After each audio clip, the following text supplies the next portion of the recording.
Howdy. And good morning. How many of you, let's just be honest, we're in a real formal setting and all of you are so well behaved. I've heard only a couple of teachers do this, and I know you know what that means.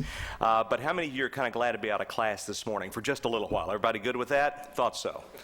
All right, we do welcome you to the George Bush Presidential Library to the 5th Annual Reading Discovery Distance Learning Program and Video Conference. It's a long way of saying you're going to be joined by a whole lot of your friends by video conference in just a few minutes from right now. It's sponsored by the Barbara Bush Texas Fund for Family Literacy and hosted by the Barbara Bush Literacy Corps.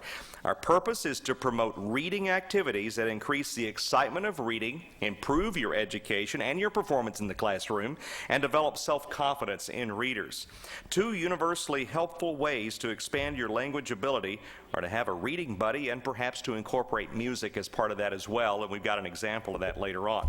I'm your moderator today. I'm Mike Wright. I'm the general manager of KBTX TV in Bryan College Station, and of all the students who could have been invited today throughout the region, you guys are the only ones that were invited. Each year they choose a different group to come in here, so it is a privilege, and really there's only one first time that you all will all be assembled together for this event and to see face to face and perhaps meet with a First Lady of the United States. Program is developed by the Education Department of the George Bush Presidential Library and Museum. Education Department's mission is to inform and enrich learning about American history, the role of the presidency, and to enhance learning through support of civic literacy programs. The distance learning team today consists of Mrs. Solo, Mrs. Taylor, Mr. Robbins, and Mrs. Tijerina at Region 6 Education Service Center in Huntsville. They're greatly appreciated for their work that they put together to make this happen today. Also, thanks to Mr. Willis, who's the manager of the Texas Education Telecommunications Network, and Mr. Hockenberry of Texas A&M University's Trans-Texas Video Conference Network. With their help this morning, we have our first international video conference student participation from Canada. They'll be able to see you. You can see them, and you'll see them in just a few minutes. In addition, with Texas included, there's students in 22 states participating in this distance learning program today. So we thank you to the expert distance learning teams nationally and internationally that are bringing this all together. The 2012 Reading Discovery Program has over 35,000 readers tuning in today, which shows wonderful support for the importance of literacy. Showing support today in our audience are students, teachers, parents, and administrators of 2 school districts. We're honored here to have with us Dr. Thomas Wallace, Superintendent of the Bryan ISD. Could these people stand just for a moment if you don't mind? Dr. Thomas Wallace, Superintendent, Bryan ISD, please remain standing. Miss Lindsay Harris, the Principal of Jane Long Middle School. Also an honor to welcome Mr. Rory Gash, Superintendent of the Navasota ISD. Dr. Gesh, I realize you got the biggest applause so far. I just want you to know. That's noted. Navasota in the house today. Good to see you guys here. And how about them Rattlers? All right. And also Mr. Jim Russell of Navasota Junior High School. Thank you all for being here. You may be seated. We also have a special welcome today to a guest we didn't know was coming, and I'm really glad she's here. I'd like for her to stand for just a moment. Maria Bush, who is the wife of Neil Bush, daughter-in-law to our First Lady Barbara Bush. Maria, I'm happy that you're here today. Thank you for being here as well.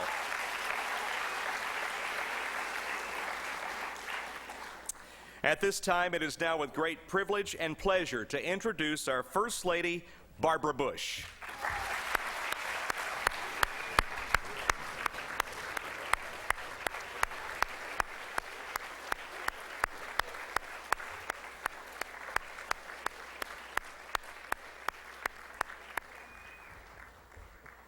Good morning. Good morning. I see we've graduated. They're twice as big as they were last year. They are twice as big, you're right. They're a little older this year. You may be seated. Mrs. Bush's #1 cause is family literacy, as you know. The Barbara Bush Foundation for Family Literacy nurtures family reading projects. Mrs. Bush is a best-selling author who has written 4 books, and with Mrs. Bush today is Miss Jessica Carter.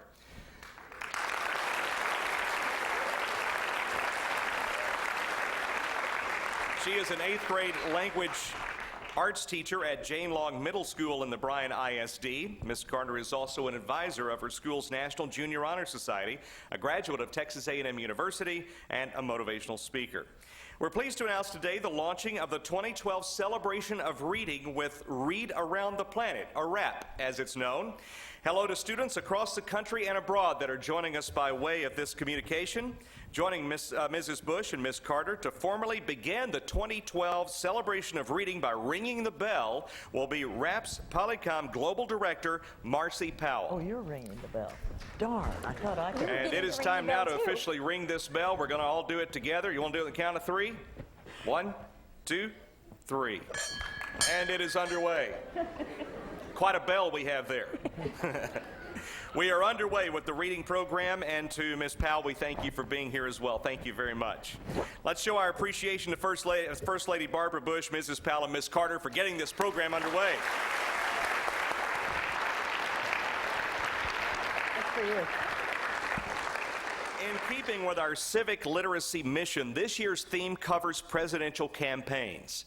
Currently on display at the Bush Library and Museum is Headed to the White House. It's an exhibition that's been developed by the National Constitution Center about the presidential campaign process. Mrs. Bush will now read selections from the election book, The People Pick a President, published by Scholastic Incorporated. This is not mine. This is what someone else wrote. I want you to know that. I'm not this literate. Every 4 years, Americans elect a new president. The election is the top story on television news shows and in newspapers nearly every day for a year leading up to the election. I might stop here, Mike, and just say, how many think it's too long? Way too long. Okay. Since we have a government of the people, by the people, and for the people, it's important that everybody, that all the people know what's going on in an election year. The election book tells the story. When you read it, and I guess they're all getting the election book, so be sure to read it, you will learn more about choosing a president. And although it will be a few years before you can vote, you will be able to follow the news and understand what's happening today. The United States is a democracy. This means that ordinary people decide who runs the government. Every 4 years, Americans get to choose a president, the country's single most powerful and important leader.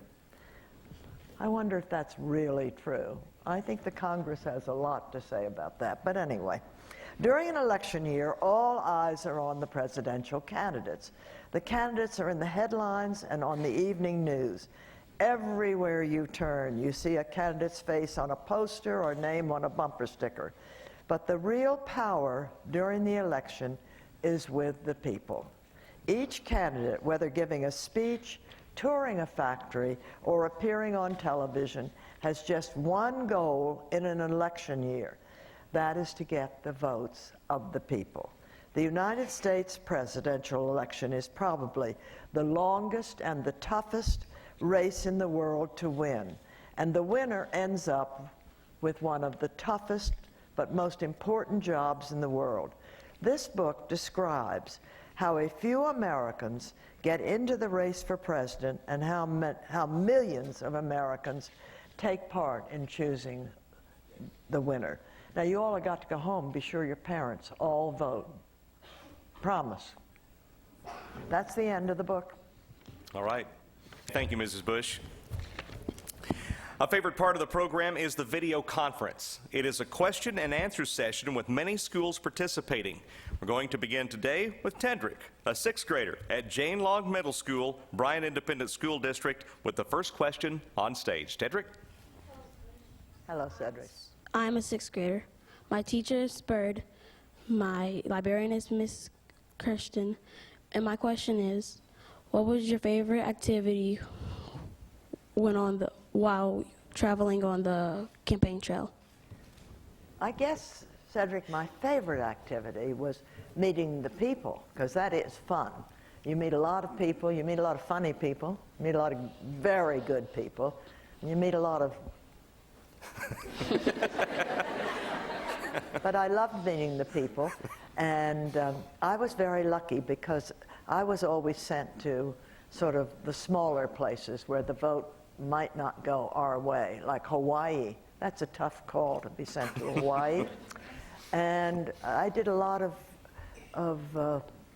campaigning and speaking about literacy, which I'm interested in. And I just had a lot of fun. And I never thought he was going to win, so it was perfect. All right, thank you you. for your question.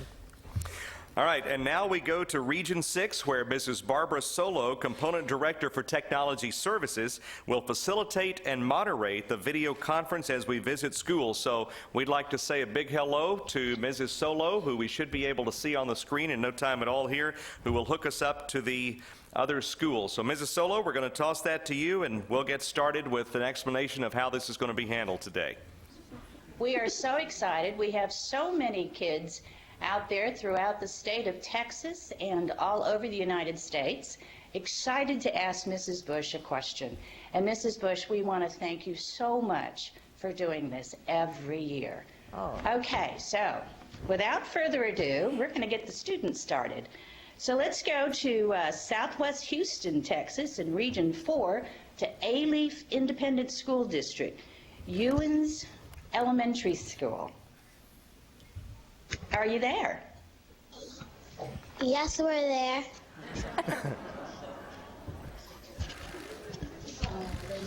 Okay, go ahead. Hello, Mrs. Bush. My name is Hayat. I'm in the 3rd grade. Miss Frost is my teacher. Miss Wild is my librarian. My question is, how did you support the president and when he was on the campaign trail? How did you support the president while he was on the campaign trail? How did I support the president when he was on the campaign trail?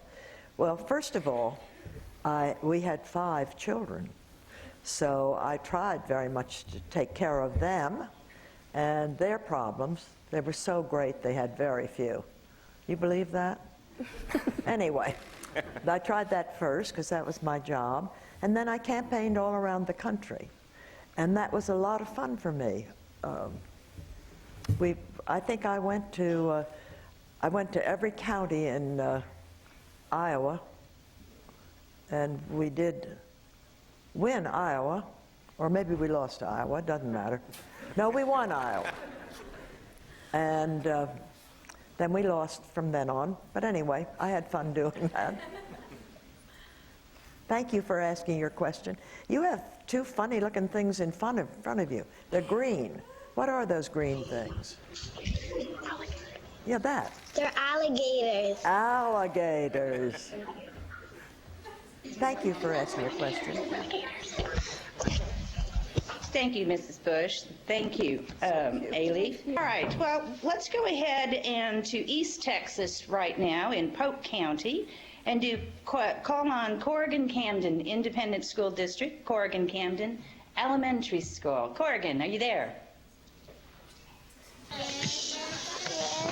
Yes, they're there. Go ahead. Hello, Mrs. Bush. My name is Kelsey. I'm in the 4th grade. Mrs. Roden is my teacher, Mrs. Windsor is my librarian. My question is, when your husband was elected president, how did you celebrate this event? When my husband was elected president, how did you celebrate the I event? celebrate? Yes. Wow. We all celebrated. We were so excited. As I told you, I didn't think he was going to win, so I was thrilled. Actually, you know, he'd been vice president, so I'm sort of teasing. When he was vice president, we sort of saw what the president did, and it was not a surprise. I'd lived in Washington. I knew my husband. I still know my husband. He's the greatest man I ever knew. So I was very proud for him. It's not easy to be president, but George Bush was more than able. So thank you for your question. Okay, let's go to South Texas in Zapata County, Zapata Independent School District, Zapata North Elementary School. Are you there? Yes, we are. There they are. Go ahead. Hello, Mrs. Bush. My name is Larissa. I am in the 5th grade. Mrs. Dora Guerra is my teacher, and Mrs. Velia Vela is my librarian. My question is, do you think that electronic devices, such as a Kindle, Nook, or iPad, will encourage more people to read? She says, do you think that electronic devices like the Kindle, Nook, iPad will encourage more people to read? Yes, I do. I really do. I think I read a lot of books on my iPad, and I love that. But I think it will. I think, first of all, a lot of you play games, and you learn to read. You have to learn to read the instructions. So yes, I think it will. And I think people are going to use the iPad or the others to learn things you might not have had the opportunity to learn before. I know a school in Maine, for instance, where they're using their iPads and learning, taking subjects on it that they normally wouldn't have, and their mothers and fathers are too. So I think, yes, people will read a lot more with the iPads. Don't play too many games, though. A little bit of a delay.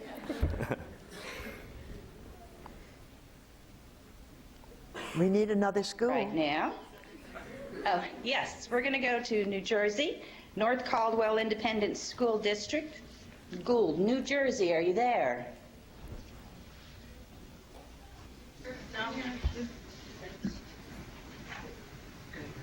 Yes, we're here. They're here. Okay. Hello, Ms. Bush. My name is Bria. I am in the 6th grade at Gould School in North Caldwell, New Jersey. Mr. Miller is my teacher and Ms. Graffa is my librarian. My question is, how did your children feel about having a father as president? That's a very good question. How did your children feel having your father as president? Well, I think they were very proud, but it wasn't always easy for the grandchildren particularly, and even the children, because suddenly everything you do is in the news or the limelight. But no, I think they enjoyed it, and certainly we spent every single holiday at Camp David, all of our children and grandchildren, and I think it brought us closer together. I think because people criticized the president, and it made them closer. So I think they thought it was fine. Some of the grandchildren, I think, found it was hard because some of their classmates didn't like my president, but they were nice. And their friends were friends always. So maybe you should put this in your hat and remember it is most important things in life, besides the love of God, is love of family and friends. So be a friend. Okay. Thank you. Okay, we're going to go to Canada now, to Airdrie Francophone School in Airdrie, Alberta, Canada. Canada, are you there? That's a long way away. Hello, yes, we are. Are they there? Hello, Mrs. Bush. Hello. Yeah? There she My name is. is Alexandra. I'm from... Hello, Mrs. Bush. My name is Alexandra. I'm from the Airdrie Francophone School in Airdrie, Alberta, Canada. Madame Catherine Marcoux is my teacher, and Madame Nancy Laforêt is my librarian. My question for you is, what was going through your mind when your husband won the elections? Thank you very much. What When was my going? husband won the election? Yes. What was going through my mind? Well, just great excitement. I mean, it was very, very exciting. I should say, because you're from Canada, that we think of the Canadians as practically our family. And your Prime Minister at that time has remained a great friend of ours. And Canada and Mexico are our friends. And Alberta, Canada is a very beautiful part of the world, and you should be grateful you live there, as we are grateful living in the United States. But it just was very exciting and thrilling, And I knew it was going to be hard work, but I also knew that whatever I was interested in, that I could help raise money for. Family literacy is my thing. So thank you very much for asking. You're a great-looking class.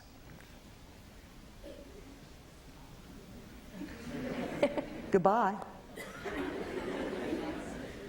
We're going to go now to Michigan, Chippewa Valley, Erie Elementary School. Are you there? Yes, we are. Good. Yes, we are. They're there. Hello, Mrs. Bush. Hello. What was your goal in starting the Barbara Bush Foundation for Family Literacy? Please explain why the word family is included. That's a very good question. He wanted to know about the starting of the Barbara Bush Foundation and why family was included. Family is very important because if your mother and father can't read, why then it's very hard for them to help you. And if you're, particularly the mother, because the mother normally is the one who sees that their children can read. So it just seemed very important to me to teach both, not just adults or not just children. And it certainly turned out to be a huge success. So thank you very much for your question. All right, Mrs. Bush, we're going to go to Region 11 in Texas, northwest of Fort Worth in Wise County. Decatur Independent School District, Decatur McCarroll Middle School. Are you there? Yes. Yes. Hello, Mrs. Bush. My name is Mason. I am in the 6th grade. Miss Britt is my teacher, and Miss McGar is my librarian. My question is, what would you have to say to a student who struggles to read? That's a very good question. I had a son who had a very difficult time learning to read. He saw everything sort of backwards, B's like D's, but he didn't get discouraged. He just kept trying. And many, many teachers are trained to help people who are struggling to read. But it's like anything else, practice makes perfect. So the more you read, the easier it will become. And I do think that computer games help a little bit. I think wanting to read something is very important. So if you know anyone who's struggling to read, tell them to read even more. And I know that's hard, but it works. Okay? All right, thank you. Now we're going to go to Region 5 in Texas, Southeast Texas, Port Neches Grove Independent School District, Groves Elementary School. Are you there? Yes. Yes. They're there. I see them. Hello, Miss Bush. My name is Brittany. I am in the 4th grade. Miss Desmond is my teacher, and Miss Souther is my librarian. My question is, what do you feel was your most important job as First Lady of the United States? That's a very good question, Britton. You know, you don't have a job, which is you do what you want.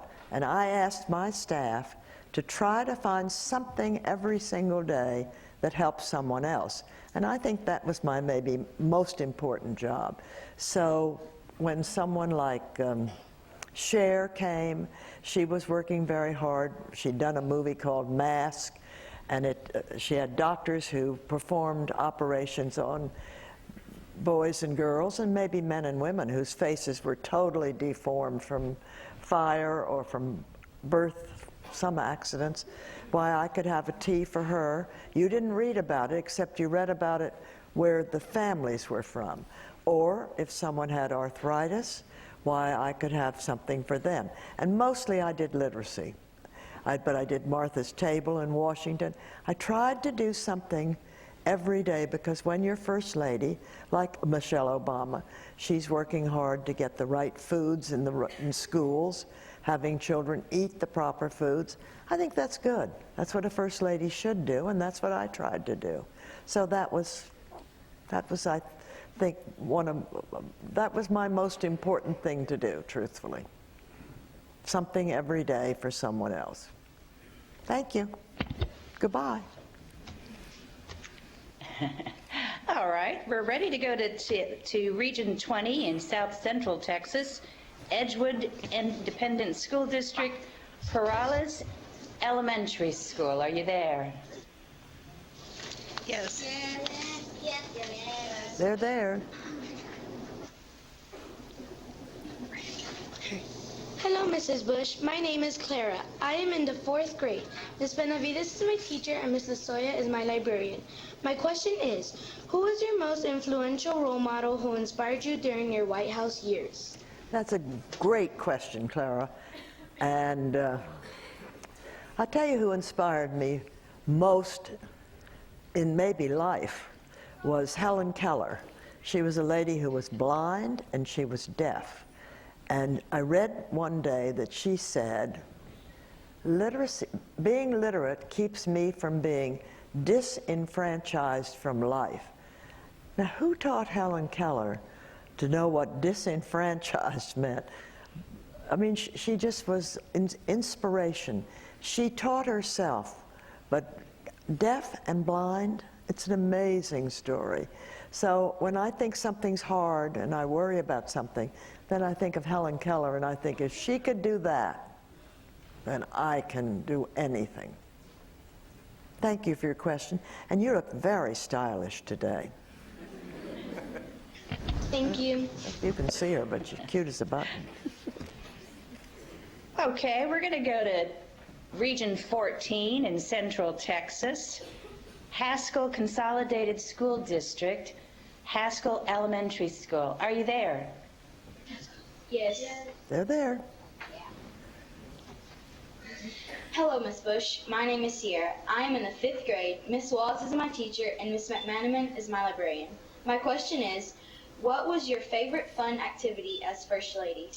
What was my favorite fun activity as First Lady?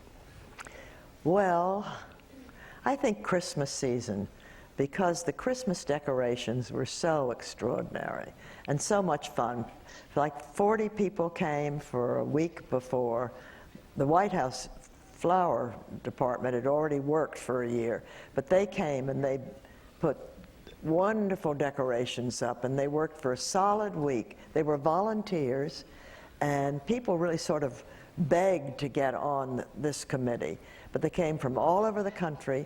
And one night they had we had grandchildren who lived there, and Sam LeBlond and Ellie LeBlond, our daughter Doro's children, came and had a fake snow fight. They said to him, now we're going to clean up in a little bit, but why don't you all have fun down here? So they threw snow all over everything, and that was great fun. But I loved the singing. People came from all over the country, and they rang bells, and they sang, and they recited, and it was just a wonderful time. So that was the most fun activity, I think. Thank you for asking. All right, thank you. We're going to go to Northeast Texas, South Paris, Texas, Chisholm Independent School District in Region A, Chisholm Elementary School. Are you there? Yes. Oh, yes. Hello, Mrs. Bush. My name is Brianna. I'm in the 4th grade. Mrs. Cass is my teacher, and Mrs. Briscoe is my librarian. My question is, what are your favorite types of books, fiction or nonfiction? What are your favorite types of books, fiction or nonfiction? What are my favorite types of books? Well, I wish I could tell you nonfiction, because that would make me sound smarter, but I really love fiction. And I love some, well, actually maybe a quarter of the books I like are nonfiction, but I really like fiction. I read to sort of relax and get away. But what are your favorite? Fiction. Fiction. That a girl, join me. Thank you very much for your question. But I love reading. I read a lot. All right, we're going to go to Illinois now. St. Charles Richmond Independent Intermediate School. Are you there? Yes. You're there. You're in the dark, but you're there. May turn on Hello, some. Mrs. Bush. My name is Clancy. There you go. Turn on some Hello, lights. Mrs. Bush. My name is Clancy. Clancy, I am in 4th grade. Miss Spatafur is my teacher, and Mrs. Reed is my librarian. My question is, why do you think it's so important for students to be good readers? Why do I think it's so important for students to be Good readers. good readers? Well, there's nothing you can do in life that doesn't count on reading. I mean, you can't be anything in life unless you can read, really. And I think it's very, very important because we need to have a workforce that can compete with the rest of the world. And I'm looking at your class and thinking, one day you'll be ruling the world. And if you don't know how to read, you're going to be in terrible trouble. And you're such a great-looking class that I suspect you'll all... Did you say you were in the 1st grade? Is that what you said? So, yes, ma'am. My goodness. But I think reading is very important. 4th grade. 4th grade. But I think reading makes all the difference. I mean, anything you want to do, if you want to be a teacher, a doctor, if you want to be a builder, you want to be a cook, anything you want to be, you have to know how to read. So read, read, read. Okay? Thank you. Okay, Mrs. Bush, we're going to go to Georgia now. Barrow County, Winder Barrow Middle School. Are you there? Yes. Hello, Miss Bush. My name is Catherine, and I'm in the 7th grade. My teacher's name is Dr. Barnett, and my media specialist is Bill Frame. My question is there a book that you like so much that you read it over and over again? Yes, there is.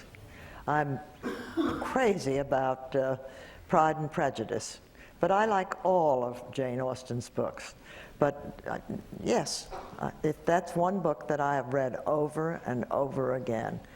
And I suspect it's more a girl's book than a boy's book. But I love that book. I do read the Bible, but that's a little different.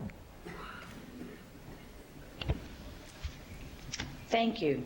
Okay, we're going to go to the Panhandle region of Texas, Region 16, Booker Independent School District, Kirksey Elementary School. Are you there? Yes.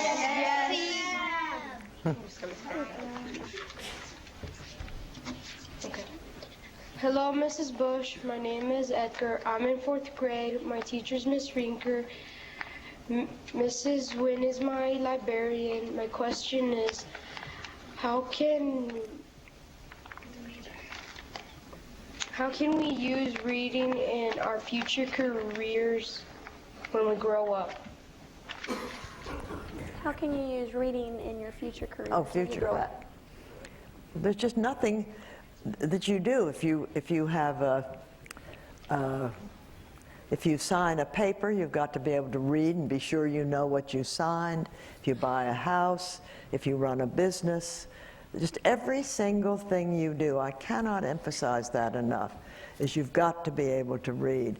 And statistics show if you will stay in school and if you will work hard and graduate from high school, you have a much better chance of getting a job. If you go to college, junior college or college, you have a much better chance of getting a job. And you can't do that unless you can read. So, yes, it's everything in your life depends upon reading. Thank you for your question. You're in the library, I see. Yes? Yes, we are. We are. Yes, we are. All right, now we're going to go back to Southeast Texas at Hardin Jefferson Independent School District, China Elementary. Are you guys there? Yes. Okay. Hello, Mrs. Bush. My name is Peyton. I am in the 4th grade. My teacher is Miss White, and Miss Gray is my librarian. My question is, what is the best advice you could give to children today? What's the best advice you can give children today? Be kind. Take advantage. Love your family. very important. Do not use drugs. What's the best advice? Because people don't like to be given advice very much. Socrates went around giving advice and they poisoned him, but you won't do that to me, will you? No. Let's see. Work hard. Love your family. And be a good friend. That's very important. So that's about the best advice I can give. I really think giving advice is difficult. I think people don't like you to do that. But you asked. Thank you. Great advice, by the way, Mrs. Bush. Thank you. All right, we're gonna go to Virginia. Suffolk School District, Creekside Elementary School.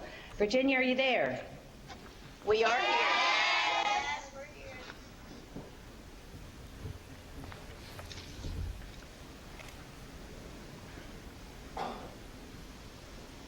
Yes? Hello, Mrs. Bush. My name is Veronica. I am in the 5th grade at Creekside Elementary in Suffolk, Virginia. Mrs. Russell is my teacher, Mrs. Richardson is my librarian. My question is, why is it important for students to know the process of electing a president? Veronica, that's a good question. And it's a very big process. But it's very important for you to know that. Candidates, well, sometimes they make a mistake, like not everybody's registered in your state, which is too bad for them, because Virginia is a very important state. But it's very important for you to know the system, and you ought to get out, and I don't care which party you're in, you ought to get out and work in that party when you get older. Or maybe you can do that now. I remember handing out things my dad would give me. Now, I must confess that he told me what to think then.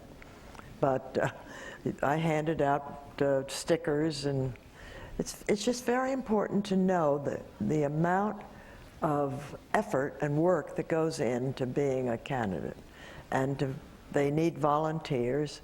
And if you're a part of it, you really feel good if your man or woman gets elected. So work in the campaigns. Okay? Okay. Good girl. Thank you. Thank you.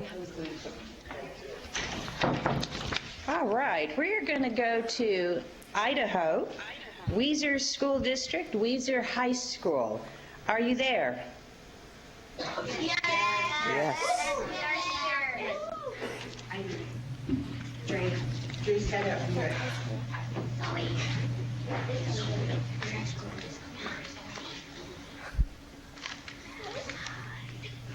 Go ahead, Hello, Mrs. Bush. My name is Zoe. I am in the 5th grade. Mrs. Meek is my teacher, and Miss Armstrong is my librarian. My question is, how can one of us in the 5th grade in Weiser, Idaho, get involved in the presidential campaign? Says, How can one of them as a 5th grader get involved in the presidential campaign? Well, I think you can go meet the candidates when they come to your state or your city. But more than that, you can read about them and learn about what they think and what if they agree with you and you or your mother and father's beliefs. And you can urge people to vote. You're not able to vote, but you can say, you've got to vote. You're talking about our country. You're talking about our future. So if you're interested in environmental things, get a candidate who agrees with you, and then work for him. Put out stickers and whatever those cardboard things are. Signs. Well, it's interesting, in some states you can't put them out.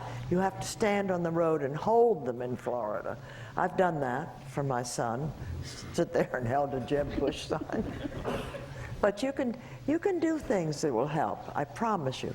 Just as you can do things for a cancer drive or other problems that you can go door to door and give people pamphlets and for your candidate. So get active young. Would help me if you voted Republican, but forget that. Next. Great answer. Thank you. Okay, we're going to go to Region 7 in Northeast Texas, Tyler, Texas, Tyler ISD Jones Elementary MST Academy. Are you guys there? Yes.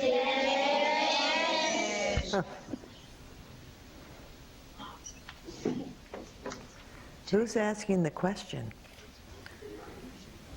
Hello, my name is Janae and I am in the 4th grade.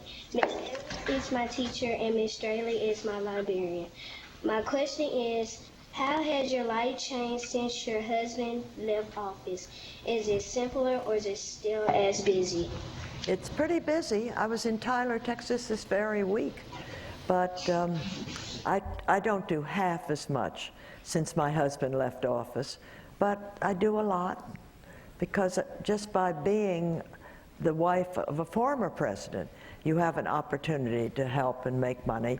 You know, Lady Bird Johnson said it was being the wife of the president is sort of a bully pulpit.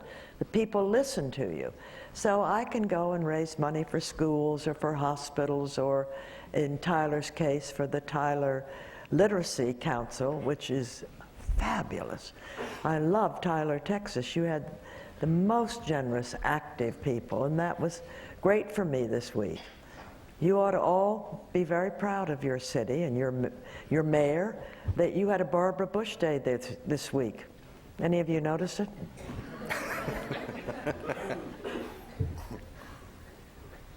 Thank you. Okay, our last question is going to be from North Dakota, Barnes County, East Campus. Are you there? We're here.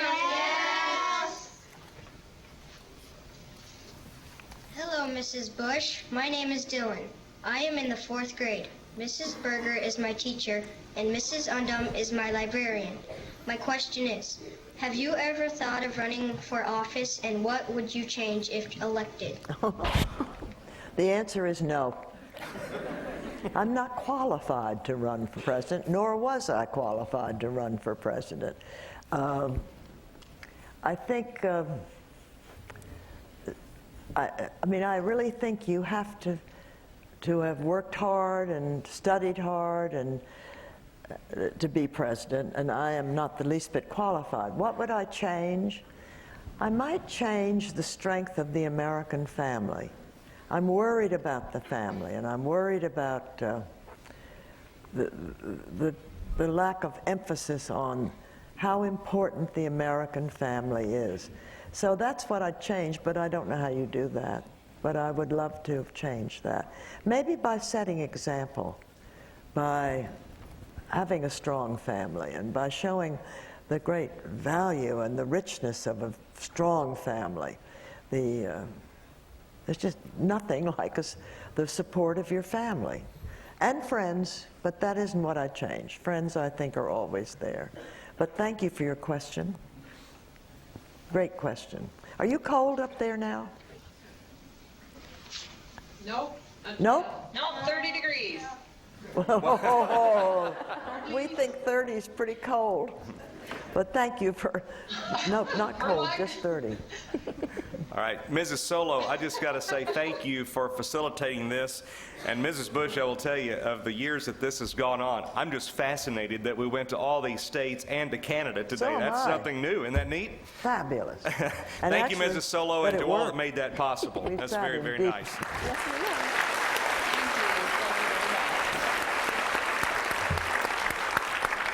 Miss Jessica Carter is an advocate of readers are leaders. She's going to tell us a bit about the connection of reading to leadership in school activities and in the communities. Miss Carter.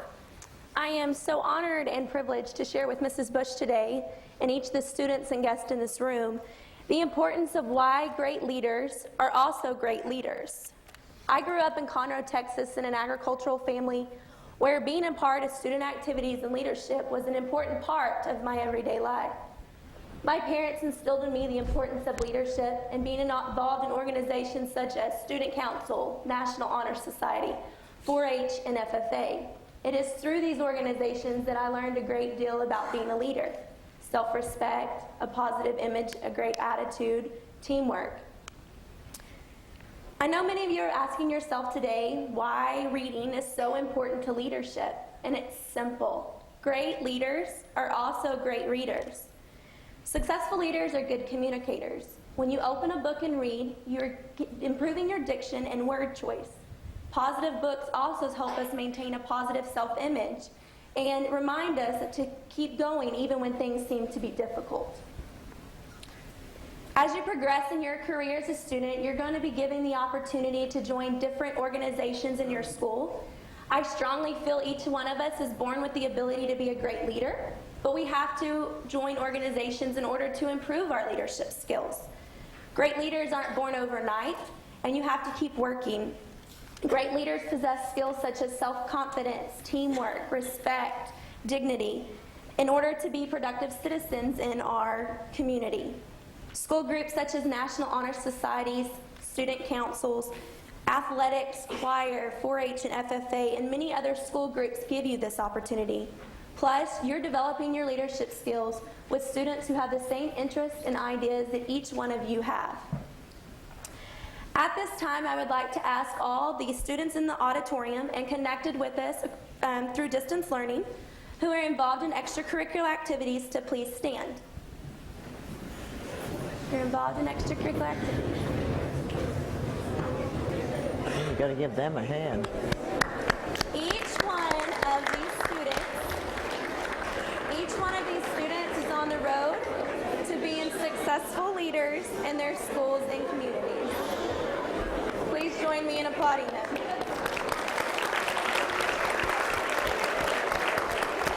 I see a lot of basketball players. I do see a lot of basketball players. A lot of them are right here. And football players. Yes, ma'am. Thank you.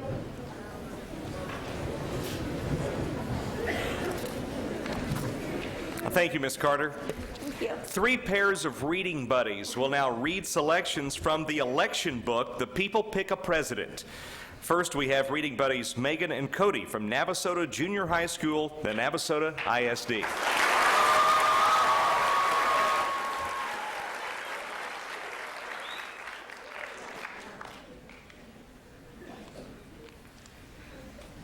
My name is Megan, and this is Cody. Our language arts teacher is Miss Simpson. Our librarian is Miss Harris. When the people choose a president, they are choosing the person who will have the most powerful, prestigious, and difficult job in the country, maybe even the world. From the Oval Office in the White House, the president carries out some awesome responsibilities. The president is the chief executive and head of the executive branch of the U.S. government. The president suggests laws to Congress that shape nearly every aspect of our society, from business to education and from housing to health care. He or she is boss to millions of government workers who see that laws are carried out. As chief of state, the president is the ultimate leader of the people. He or she must inspire and lead the country through both good and bad times. The president is America's top diplomat, meeting with foreign leaders and deciding what the country's foreign policy will be. Also, as the commander-in-chief, the president is in charge of all U.S. armed forces, the Army, Navy, Air Force, and Marines. To do each of these jobs, the president needs help from many experts in different fields, including international politics, education, economics, transportation, and more. The President chooses 15 experts to be in the Cabinet who are his or her top group of advisors. These people have the President's deepest trust and highest respect. When choosing a candidate for President, voters often consider who might be appointed to the Cabinet. They want to choose someone who is capable of doing all of the President's jobs well and someone who will give the best advice. George Washington's first Cabinet meeting included the Secretary of State, the Secretary of War, which is today called Defense, and the Secretary of Treasury. Later, he added the Secretary of the Navy and the Attorney General, who is the nation's chief prosecutor. As the nation grew and the government became more complex, the Cabinet was enlarged. By 2001, the Cabinet of George W. Bush had 15 members. Among them were Tom Ridge, Secretary of the new Department of Homeland Security, and Colin Powell, the first African-American Secretary of State. The Cabinet hasn't always been diversified. It wasn't until 1933 that women joined the Cabinet. And that year, President Franklin Roosevelt named Frances Perkins as the Secretary of Labor. Also, all members of the cabinet were white until 1966, when President Lyndon Johnson named African-American Robert Weaver to serve as the Secretary of Housing and Urban Development. Thank you. All right, thank you. Well done. Well done. Next, let's listen to reading buddies Reagan and Madison from Navasota Junior High School. Love the boys. My name is Reagan, and this is Madison. Our language arts teacher is Miss Simpson, and our librarian is Miss Harris.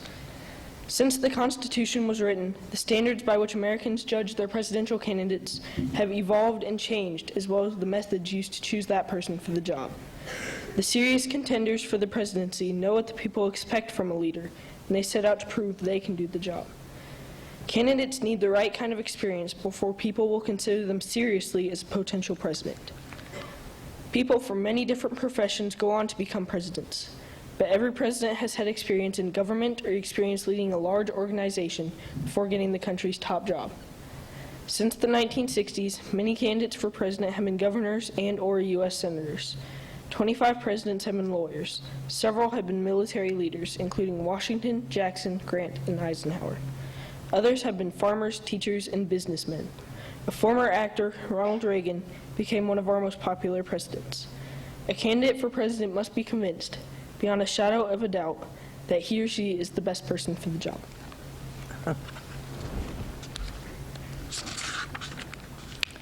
To be president, a person needs powerful ideas about what he or she can do for the country. They have to convince the people to support these ideas. During the campaign, the whole country will judge not just the candidates, but their ideas as well. The country watches everything the candidates do. Journalists report on and question every decision candidates make and nearly every decision in their lives previous to the campaign. A candidate has to have courage to face the people's judgment and the courage to lead them if he or she is elected. The campaign for president is long and grueling. Candidates travel all over the United States during the campaign, sometimes visiting 5 or more states a day. Most candidates for president are spouses and parents too. They have to be away from their families and friends for weeks at a time. Even if the candidates miss their families, they must keep their spirits up and show their best side. Some people say the American election process is too long and too exhausting for the candidates. Others say that it is a good test to see if a person can withstand the rigors of being president. Well done.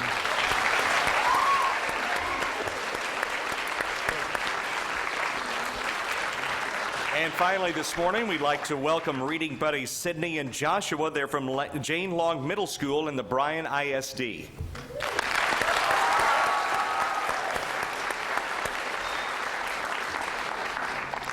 My name is Sydney, and this is Joshua.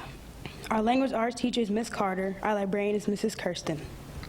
The political parties kick into high gear behind their candidate. During election years, political party members are active in nearly every city, town, and neighborhood in the United States. Volunteers go door to door in their neighborhood trying to convince people to support their candidate on election day. They call people on the phone to gather support. They pass out leaflets, bumper stickers, and buttons with their candidates' names on them. Party activists try to get out the vote. They know that Americans who are eligible often don't vote. 51% of eligible U.S. voters cast a ballot in 2000, and only 49% did in 1996. All U.S. citizens over the age of 18 can vote if they have registered or signed up to vote and are not a felon.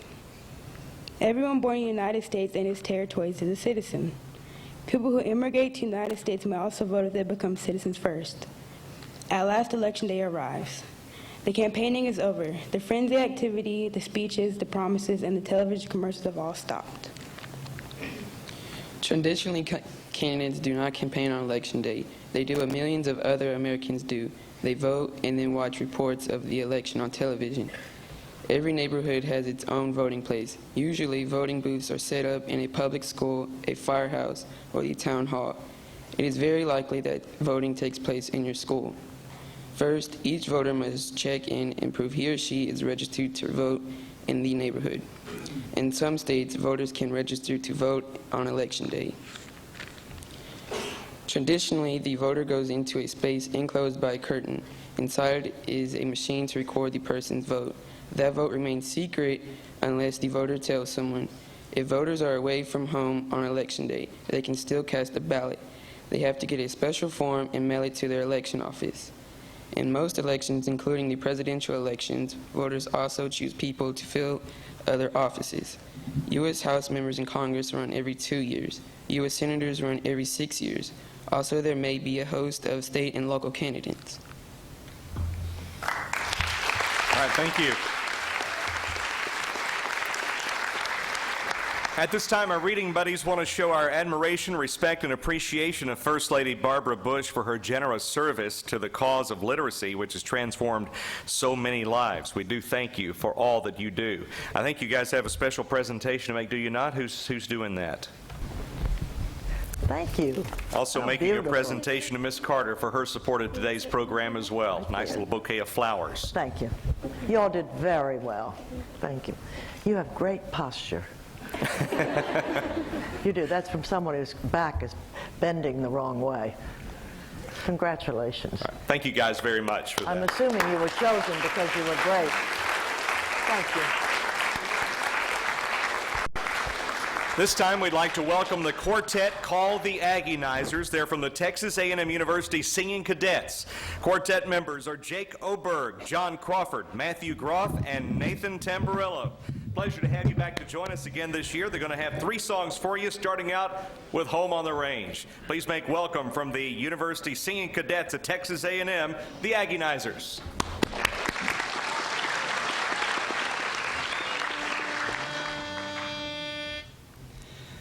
How often at night, when the heavens are bright, with the light from the glittering stars, have I stood there amazed and asked as I gazed, if their glory exceeds that of ours. Ooh, ooh, ah.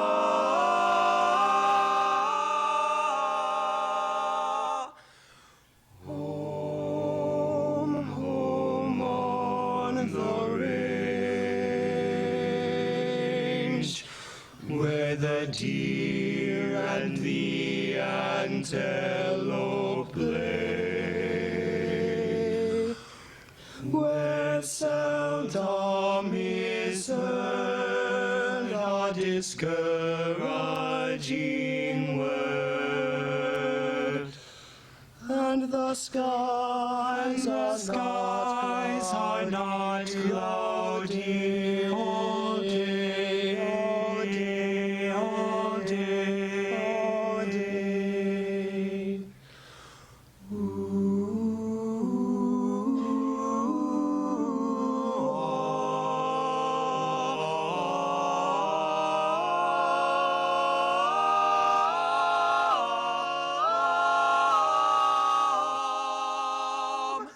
Home on the range, where the deer and the antelope play, where seldom is heard a discouraging word, and the skies are not cloudy, the skies are not cloudy, the skies are not cloudy all day.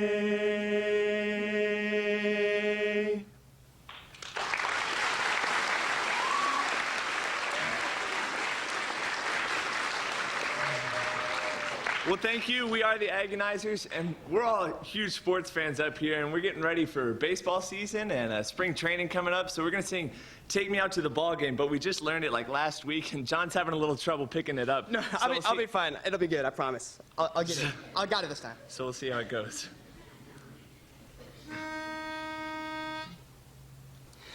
Take me out to the ball game, take me out with the crowd.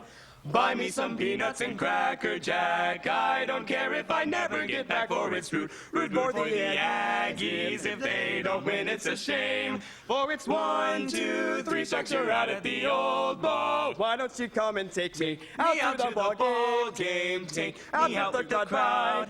Me some peanuts and Cracker Jack. I don't care if I never get back, for it's root for the Aggies. If they don't win, it's a shame. It's 1, 2, 3 strikes, you're out at the old ball game. John, that's not how it goes. That was not right, John. You're off the whole time. That didn't sound good. It's not even, it really didn't. It kind of sounded like, though, that you guys weren't following me, right? Like, it wasn't together. Okay, sorry. I mean, I'm the lead. That's like the voice part. So you guys should just follow me. Okay, just trust me. Just follow me on this one. Okay. Why don't you come and take me out to the ball game? Take me out with the crowd. Buy me some peanuts and Cracker Jack. I don't care if I never get back, for it's root for the Aggies. If they don't win, it's a shame, for it's 1, 2, 3 strikes, you're out at the old ball game. I told you that was good. No, that was still bad. Missing. I think it's. That wasn't right? No, it's not. No, it wasn't. You don't know the song, clearly, John. Well, okay, I think I know what you're hearing, and I kind of hear it too. Nathan's messing it up, No, it's right? I don't think that's right at all. It can't be me, so. You're always blaming Nathan. Okay, let's just try to take it really slow. You guys listen for Nathan, and we'll see how it turns out. It's 1, 2, 3 strikes, you're out at the old ball game. Okay, we're back to where we started. That was still not right. Okay, I don't think it's you. They just had to listen to it longer that time. Let's get through it faster. Really fast. Really fast. They won't even hear the Oh, mistake. they'll never know. Okay. It's 1, 2, 3 strikes, you're out of the old ball game. That was the worst one. So far. That was horrible. Okay, I'm sorry. We're just going to have to talk about it real quick. We're just going to have to.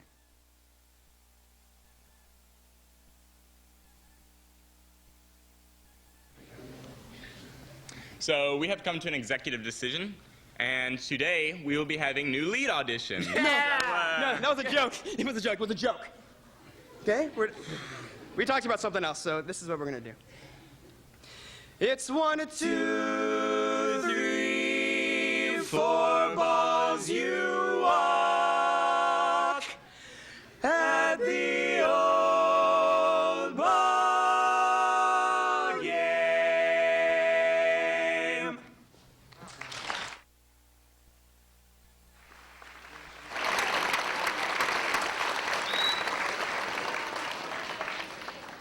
So for our last song, we're going to sing a song from a movie you may have seen, a Disney movie called Hercules, and it's called Go the Distance.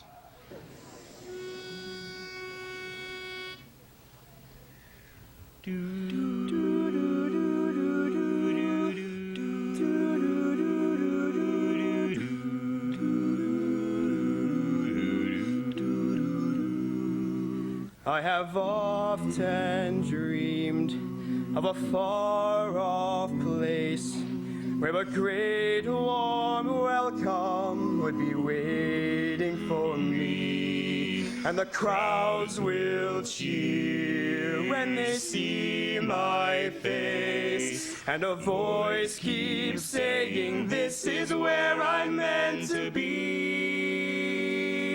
I will find my way, I can go the distance, I'll be there someday. Oh, if I can be strong, I know every mile will be worth my while. When I go the distance, I'll be right where I belong.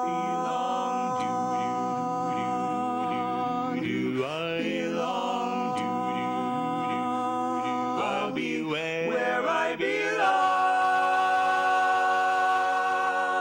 down an unknown road to embrace my fate. Though that road may wander, it'll lead me to you. And 1,000 years would be worth the wait. It may take a lifetime, but somehow I'll see it through. Oh, I will find my way. I can go the distance. I'll be there someday. I can be strong. I know every mile will be worth my while. When I go the distance, I'll be right where I belong. Where I belong, where I belong. Beyond the glory is the hardest part. For a hero's strength is measured by his heart. His heart.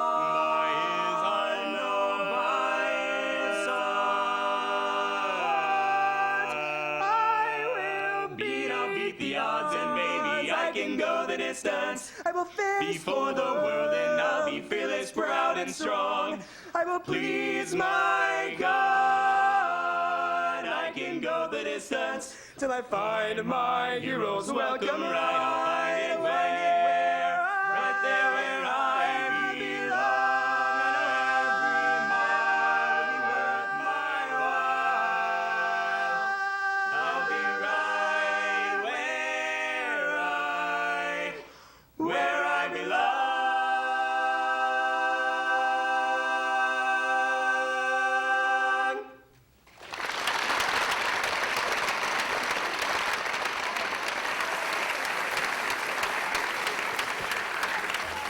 Thank you very much to the Agonizers, and a special thanks for your contributions to the program on stage by First Lady Barbara Bush, Miss Carter, the Reading Buddies, and the Singing Cadets. Thanks you to everyone for your important participation and for joining us today.